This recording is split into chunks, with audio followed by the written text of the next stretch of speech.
Салем достар, біздер кеше түнде Атыраудан келдік, үйімізге аман-есен жет нан пісіруге нан илейін деп жатырмын.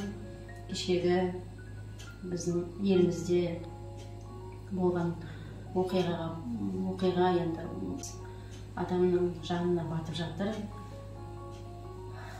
Жастайынан кеткен манағы жас сарбаздар, әскери қызмет бабында жүрген үлкен ағаларымыз, інілеріміз бәрі өмірден өтіп жатыр. Барлықтарыңыздың қайғыларыңызға ортақтасып көңіл айтамыз. Өте өкінішті жағдай. Енді біздің қолымыздан жылағым келіп кетті. Қолымыздан келетін дұға бағыштап, солардың аруақтарына дұғада болайық, жет нан пісіріп таратып жібергім келіп тұр. Сол нан илеп қазір қояйын, еліміз тыныш болсын, ешқандай жамандық келмесін. Бұдан ары қарай тату тәтті, бейбітшілік ел болып, бірігіп,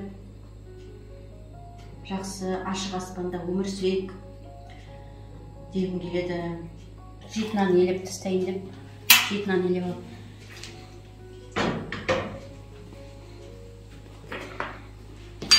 Жет нан илеп қойын енді. Сосын әбетте көтерілмесін пісіріп дегенде. Тұзын секерін салып жатырмын. Дрожь салып жатырмын. Кішкене шемешек май қоямын.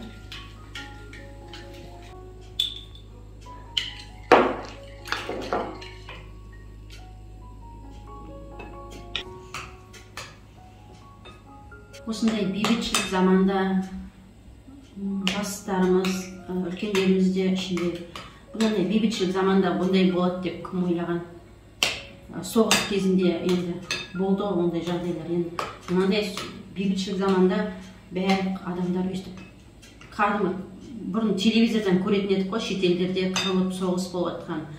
Қазақстанда ондай болған вообще бір жаман жағдай болды ғой. Адам есінен кетпестей. Енді жылы жерге бір сағат жарым, 2 сағат асықпай көтерілсін де, жылы жерге қойып, бетін жауып.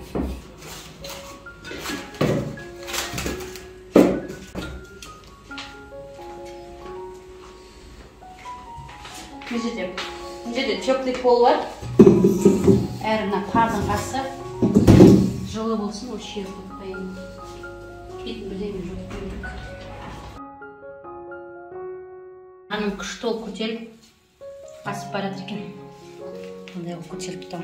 Жаңа шай ішіне жатқанда бір басып қойып едім.